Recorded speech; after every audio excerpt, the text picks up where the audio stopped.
Okay, this one is called Tomura Shigaraki Origin.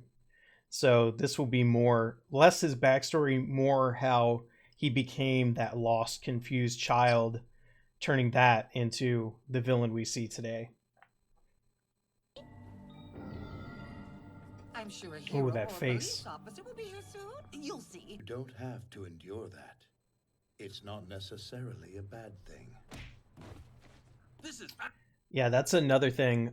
I don't think I mentioned this last episode, but it's really messed up that Shigaraki, basically the reason he wears the hands of his family is to keep his rage bubbling at the surface always. It never becomes old or stale.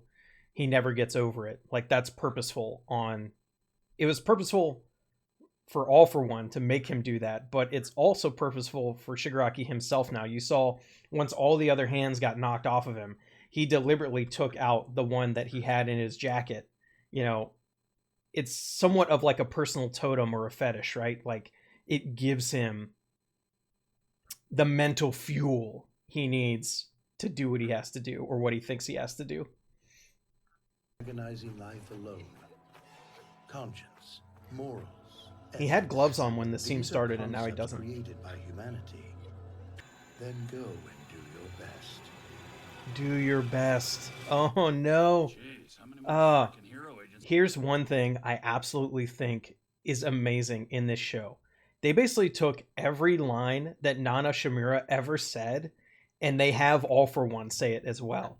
You know, he has directly copied her lines several times. And remember, in one of the best scenes of the show, when All Might finally wins against All For One, and has that scene where he's going into the One For All power, and Nana hands him like that orb and says, "Now it's your turn. Do your best, Toshinori." And now here we have All For One repeating that line, even though it's not a line she ever really said, or maybe it was. It's just interesting. He's just that good of a villain. He uses the words of the heroes against, like, to fuel his own twisted viewpoint. It's just really good. These are gonna A pop. family close to your flesh to ensure that Yeah. those feelings never fade. That's so messed up. What the? Tucked away. The Also, hands of his All For One's family theme song is restrain top him. notch. They rebuke him, personally cultivate his new identity. I He like will old be the All For One symbol of fear that craves destruction. when he still had a face. Already he has taken the Also, we see that unlike the rest of the league, whose powers seem to be like evolving as they train them, like Toga being able to use the quirks of the people she turns into, and like, well, actually, now that I think about it, Shigaraki and Twice are very similar here because Twice wasn't evolving his power to get better. He's just removing the mental blocks that made him not use his power to the fullest. Shigaraki's the same. Shigaraki is not evolving right now. His power was always able to do what we've seen. It was always able to do massive amounts of decay. It was always able to transfer from one person or object to another without him touching both things. It was always able to do that. It was literally only himself limiting it that made that not happen before.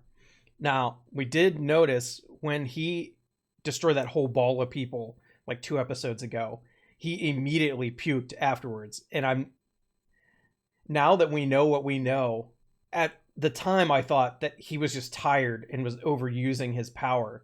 But now I wonder if that's a psychological effect because of him remembering his own past and how using his power on people actually feels like without his brain blocking out how horrific it is. Even an evil, like someone who's now evil, like Shigaraki, can't totally like rid himself of the psychological effect of it. those gutter punks.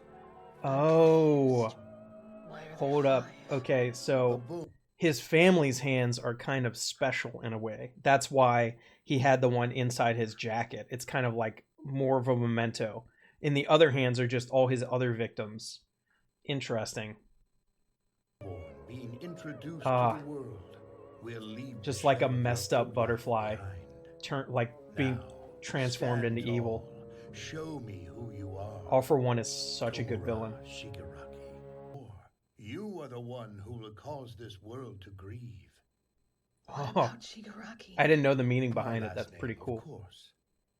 I remember everything now. Shigaraki is All for One's last When I was name? a child, Interesting. We never knew. I killed I don't think Father we've ever known because I any wanted part of his to. name. He could be lying, though. Watching Mother and the others crumble away. Tragedy. It wasn't a There's tragedy. beauty in Ooh, destruction. he's so twisted now. I don't need. Oh, wow. These are no longer necessary. This is him breaking through his own limits. Press 100%. Why, he must be driven into a corner. Yeah. This doctor knows more of All for One's plans than anyone. Dabi in a meta-ability fight. You are the cornerstone of our army.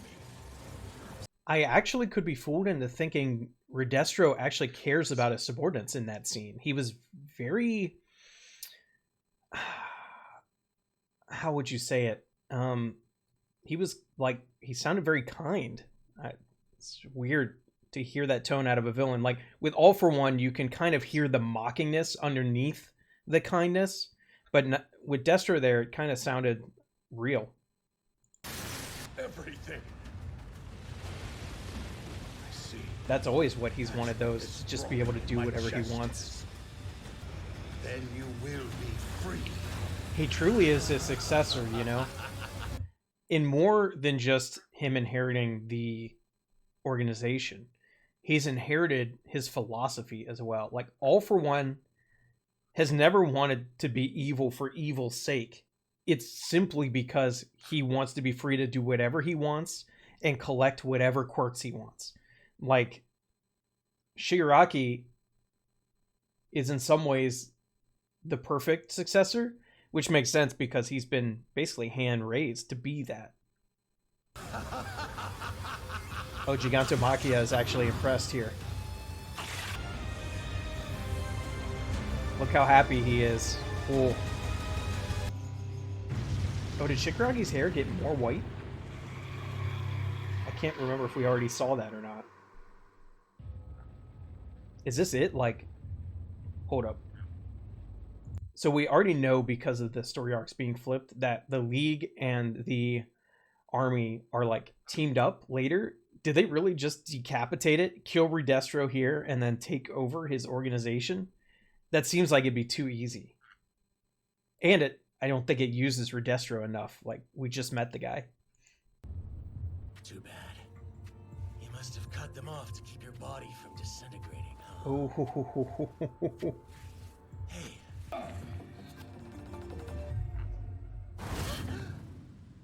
Insight was negated. It can't be. that presence. And we've seen this once before, remember. We saw this at the end of the Stain arc.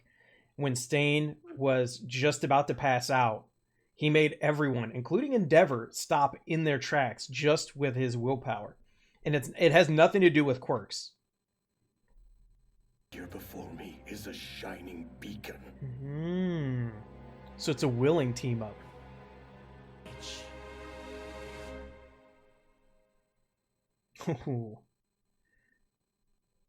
And they got Gigantomachia on their side just from that. They didn't even have to fight him. He was inspired. Criminals used a fake emergency to lure the threats. So this is how they push this under the rug, because they controlled the whole city. They can control the narrative. They can explain Redestro's legs being gone. They can explain the reporter being dead. They can explain all the civilians that the League killed. They can explain it away as the work of their 20 villains that were also sacrificial lambs. And this makes their philosophy more popular The as well. incident left behind many mysteries. It's a win-win-win, except for all their people who died, of course. Huzzah! We live to fight on. Now, other Toga, Oh my- Please stop babbling at that pic. I'm still alive in your They creepy killed the cult. copy. Oh my god. Yeah, let's stop doing liberation fronts. Okay. So it's like the combined Got rid of the term organization. villain and expanded on the whole. So not only does the League merge with the Liberation Army, but they all the league members are like the top leadership too. So they're sharing leadership, but in a way they're not, because they're taking their whole organization. Interesting. This is something you wouldn't see in another shonen either. Like, there's no way someone like Redestra would hand over his organization willingly without being killed. I will grant you power. If you're sure that's what you want. So he gets the whole army, and he gets the Super Nomu. Now, one thing I don't know is Redestro's being like overly subordinate. I don't know how long this can last. His own lieutenants are clearly chafed by the presence of the League, so I really don't know. Obviously, it's better for the heroes if this alliance fractures at, an opportune time. But I think that's probably too predictable. So we'll have to see how it shakes out, and we're going to have to wait until next season, right? Because as far as I know, there's only one more episode. Not much can happen there. So we're either heading towards like a denouement episode, like a little bit of a cool down, or we're heading to a gigantic cliffhanger. The next episode could be either way. I don't know.